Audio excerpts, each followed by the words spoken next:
era digital ini, organisasi dihadapkan pada berbagai risiko keamanan yang semakin kompleks dan canggih. Ancaman seperti cyber attack, pencurian data, dan penipuan dapat menyebabkan kerugian finansial yang signifikan, merusak reputasi, dan bahkan mengganggu operasional bisnis. Oleh karena itu, pentingnya bagi organisasi untuk memiliki sistem keamanan dan pengendalian yang memadai untuk melindungi aset dan informasi mereka. Materi selanjutnya, kebutuhan organisasi akan keamanan dan pengendalian. Untuk menjaga seluruh sumber daya mereka, baik yang bersifat virtual maupun fisik, agar aman dari ancaman baik dari dalam atau dari luar, dan untuk mengurangi kemungkinan kerusakan atau penghancuran, serta menyediakan organisasi dengan kemampuan untuk melanjutkan kegiatan operasional setelah terjadi gangguan. Keamanan informasi. Perhatian terhadap keamanan informasi hanya terfokus pada perlindungan peranti keras dan data. Namun pemahaman tersebut berkembang sehingga mencakup peranti lunak, fasilitas komputer, dan personel. Kini konsep keamanan informasi telah meluas untuk mencakup semua jenis data, tidak hanya yang tersimpan dalam komputer. Perlindungan juga mencakup peralatan seperti mesin fotokopi dan mesin fax, serta segala jenis media, termasuk dokumen kertas. Dengan demikian, keamanan informasi merujuk pada perlindungan peralatan komputer dan non-komputer, fasilitas data, dan informasi dari penyalahgunaan pihak. Tujuan keamanan informasi terdapat 3 utama tujuan keamanan informasi. Yang pertama yaitu kerahasiaan. Perusahaan berusaha untuk melindungi data dan informasinya dari pengungkapan kepada orang-orang yang tidak berwenang. Yang kedua yaitu ketersediaan. Tujuan dari infrastruktur informasi perusahaan adalah menyediakan data dan informasi sedia bagi pihak-pihak yang memiliki wewenang untuk menggunakannya. Tujuan ini penting, khususnya bagi sistem berorientasi informasi seperti sistem informasi sumber daya manusia dan sistem informasi eksekutif. Yang terakhir yaitu integritas. Semua sistem informasi harus memberikan representasi akurat atas sistem fisik yang direpresentasikannya. Manajemen keamanan informasi. Seperti halnya cakupan keamanan informasi yang meluas, demikian juga pandangan akan tanggung jawab manajemen. Manajemen tidak hanya diharapkan untuk menjaga agar sumber daya informasi aman, namun juga diharapkan untuk menjaga perusahaan tersebut agar tetap berfungsi setelah suatu bencana atau jebolnya sistem keamanan. Aktivitas ini untuk menjaga agar sumber daya informasi tetap aman disebut manajemen keamanan informasi. Sedangkan aktivitas untuk menjaga agar perusahaan dan sumber daya informasinya tetap berfungsi setelah adanya bencana disebut manajemen keberlangsungan. Ancaman keamanan informasi adalah orang, organisasi, mekanisme, atau peristiwa yang memiliki potensi untuk membahayakan sumber daya informasi perusahaan. Pada kenyataannya, ancaman dapat bersifat internal serta eksternal dan dapat bersifat tidak disengaja maupun disengaja. Yang pertama, ancaman internal dan eksternal. Ancaman ini mencakup bukan hanya karyawan perusahaan, tetapi juga pekerja temporer, konsultan, kontraktor, dan bahkan mitra bisnis perusahaan tersebut. Ancaman ini diperkirakan menghasilkan kerusakan yang secara potensi lebih serius jika dibandingkan dengan ancaman eksternal, dikarenakan pengetahuan ancaman internal yang lebih mendalam akan sistem tersebut. Selanjutnya, tindakan kecelakaan dan disengaja. Tidak semua ancaman dilakukan secara sengaja. Beberapa merupakan kecelakaan yang disebabkan oleh orang-orang di dalam ataupun di luar perusahaan. Sama halnya di mana keamanan juga harus mengeliminasi atau mengurangi kemungkinan terjadinya kerusakan yang disebabkan kecelakaan. Jenis ancaman. Terdapat beberapa jenis peranti lunak yang berbahaya. Selain virus, terdapat pula worm, Trojan horse, adware, dan spyware. Virus adalah program komputer yang dapat mereplikasi dirinya sendiri tanpa dapat diamati oleh si pengguna dan menempelkan salinan dirinya pada program-program dan bot sektor lain. Worm tidak dapat mereplikasi dirinya sendiri di dalam sistem, tapi dapat menyebarkan salinannya melalui email. Trojan horse tidak dapat mereplikasi ataupun mendistribusikan dirinya sendiri. Si pengguna menyebarkannya sebagai suatu perangkat.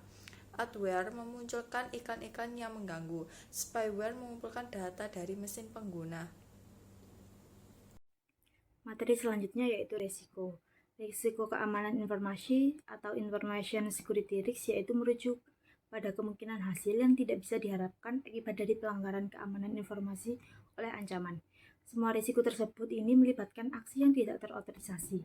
Risiko-risiko seperti ini biasanya dibagi menjadi kategori 4 utama yaitu yang pertama, pengungkapan dan pencurian informasi yang tidak terotorisasi, yaitu ketika basis data dan perangkat lunak bisa diakses oleh pihak yang tidak berhak, yaitu dapat mengakibatkan kehilangan informasi atau kehilangan keuangan. Contohnya, pihak mata-mata industri bisa memperoleh informasi rahasia industri atau pelaku kriminal komputer bisa mencuri dana dari perusahaan tersebut.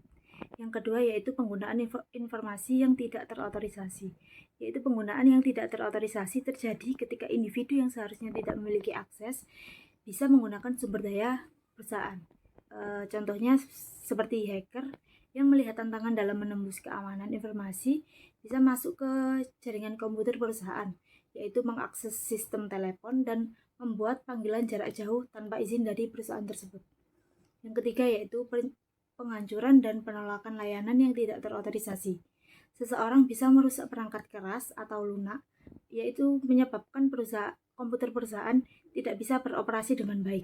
Penjahat komputer tersebut bahkan tidak perlu berada di lokasi fisik atau di lokasi perusahaan tersebut. Mereka bisa masuk ke jaringan komputer perusahaan dan menggunakan sumber daya seperti email sehingga aktivitas bisnis normal terganggu. Yang terakhir yaitu modifikasi informasi yang tidak terotorisasi, yaitu modifikasi dapat terjadi pada data, informasi, perangkat lunak perusahaan. Beberapa modifikasi mungkin terjadi tanpa disadari dan dapat menyebabkan penggunaan sistem membuat keputusan yang tidak tepat. Contohnya adalah perubahan nilai dalam catatan akademis siswa. Persoalan e-commerce. E-commerce merupakan perdagangan elektronik yang telah memperkenalkan suatu permasalahan keamanan baru. Masalah ini bukanlah perlindungan data, informasi, dan peranti lunak, melainkan perlindungan dari pemalsuan kartu kredit. Untuk mengatasi masalah-masalah ini, perusahaan-perusahaan kartu kredit yang utama telah mengimplementasikan program yang ditujukan secara khusus untuk keamanan kartu kredit e-commerce. Implementasi pertama yaitu kartu kredit sekali pakai. Pada September tahun 2000, American Express mengumumkan sebuah kartu kredit sekali pakai. Tindakan ini ditujukan bagi 60 hingga 70% konsumen yang mengkhawatirkan pemalsuan kartu kredit dari penggunaan internet. Kartu sekali pakai ini bekerja dengan cara saat pemegang kartu ingin membeli sesuatu secara online, ia akan memperoleh angka yang acak dari situs web. Lalu angka inilah yang akan diberikan kepada pedagang e-commerce dan bukan nomor kartu kredit pelanggan tersebut, yang kemudian melaporkannya ke perusahaan kartu kredit untuk pembayaran. Yang kedua, ada praktik keamanan yang diwajibkan oleh Visa. Pada waktu yang bersamaan dengan pengumuman peluncuran kartu sekali pakai American Express, Visa mengumumkan 10 praktik terkait keamanan yang diharapkan perusahaan untuk diikuti oleh para peretailnya. Peretail harus yang pertama memasang dan memelihara firewall, yang kedua memperbarui keamanan, yang ketiga melakukan enkripsi pada data yang disimpan, yang keempat melakukan enskripsi pada data yang dikirimkan, yang kelima menggunakan dan memperbarui piranti lunak antivirus, yang keenam membatasi akses data kepada orang-orang yang ingin tahu, yang ketujuh memberikan ID unik kepada setiap orang untuk memiliki kemudian akses data, yang kedelapan memantau akses data dengan ID unik, yang kesembilan tidak menggunakan kata sandi default yang disediakan oleh vendor, dan yang terakhir adalah secara teratur menguji sistem keamanan.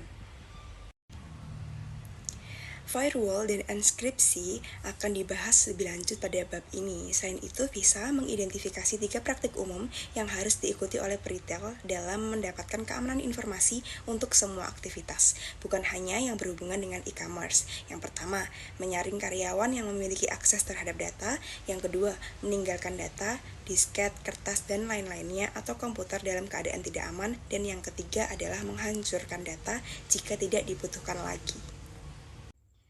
Sebelumnya, manajemen risiko diidentifikasi sebagai satu dari 2 strategi untuk mencapai keamanan informasi. Risiko dapat dikelola dengan cara mengendalikan atau menghilangkan risiko atau mengurangi dampaknya. Nah, pendefinisian risiko terdiri atas 4 langkah. Yang pertama ada identifikasi aset-aset bisnis yang harus dilindungi dari risiko. Kemudian yang kedua adalah menyadari risikonya. 3, menentukan tingkatan dampak pada perusahaan jika risiko benar-benar terjadi. Kemudian yang keempat, menganalisis kelemahan perusahaan tersebut. Tingkat keparahan dampak diklasifikasikan menjadi yang pertama ada dampak yang parah atau severe impact. yakni membuat perusahaan bangkrut atau sangat membatasi kemampuan perusahaan tersebut untuk berfungsi. Kemudian dampak yang kedua adalah dampak signifikan atau significant impact. Di sini menyebabkan kerusakan dan biaya yang signifikan, tetapi perusahaan tersebut akan selamat. Kemudian yang ketiga adalah dampak minor atau minor impact, menyebabkan kerusakan yang mirip dengan yang terjadi dalam operasional sehari-hari, sehingga baik untuk risiko parah maupun signifikan, analisis kelemahannya harus dilaksanakan. Ketika analisis tersebut mengindikasikan kelemahan tingkat tinggi atau terdapat kelemahan substansial di dalam sistem, maka pengendalian harus diimplementasikan untuk mengeliminasi atau mengurangi kelemahan tersebut. Nah, jika kelemahan itu bersifat menengah atau terdapat beberapa kelemahan, maka pengendalian sebaiknya diimplementasikan. Jika kelemahan bersifat rendah atau sifat tersebut terkonstruksi dengan baik dan beroperasi dengan benar, maka pengendalian yang ada harus tetap dijaga.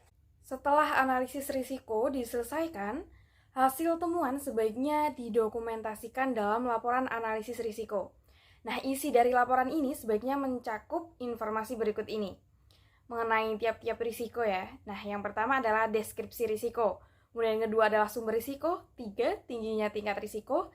4, pengendalian yang diterapkan pada risiko tersebut. Dan 5, yaitu para pemilik risiko tersebut. Kemudian yang ke-6, tindakan yang direkomendasikan untuk mengatasi risiko. Kemudian yang ke-7 adalah jangka waktu yang direkomendasikan untuk mengatasi risiko. Nah, kemudian jika perusahaan telah mengatasi risiko tersebut, maka laporan harus diselesaikan dengan cara menambahkan bagian akhir, yakni bagian yang ke-8, yakni apa yang telah dilaksanakan untuk mengatasi risiko tersebut. Kebijakan keamanan informasi dengan mengabaikan bahwa apakah perusahaan mengikuti strategi manajemen risiko atau kepatuhan terhadap tolak ukur maupun tidak, suatu kebijakan keamanan harus diterapkan untuk mengarahkan keseluruhan program. Perusahaan dapat menerapkan kebijakan keamanannya dengan mengikuti pendekatan yang bertahap. Figur 9.3 mengilustrasikan 5 fase implementasi kebijakan keamanan sebagai berikut. Berikut ini merupakan 5 fase implementasi kebijakan keamanan. Fase pertama yaitu inisiasi proyek. Tim yang menyusun kebijakan keamanan dibentuk. Jika komite khusus telah terbentuk, maka komite tersebut akan mencakup manajer di wilayah-wilayah di mana kebijakan tersebut akan diterapkan.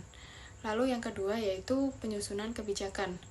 Tim proyek berkonsultasi dengan semua pihak yang berminat dan terpengaruh oleh proyek ini untuk menentukan kebutuhan kebijakan baru tersebut. Fase ketiga yaitu konsultasi dan persetujuan. Tim proyek berkonsultasi dengan manajemen untuk memberitahukan temuannya sampai saat itu, serta untuk mendapatkan pandangan mengenai berbagai persyaratan kebijakan. Lalu yang keempat yaitu kesadaran dan edukasi. Program pelatihan kesadaran dan edukasi kebijakan dilaksanakan dalam unit-unit organisasi. Lalu yang kelima yaitu penyebarluasan kebijakan.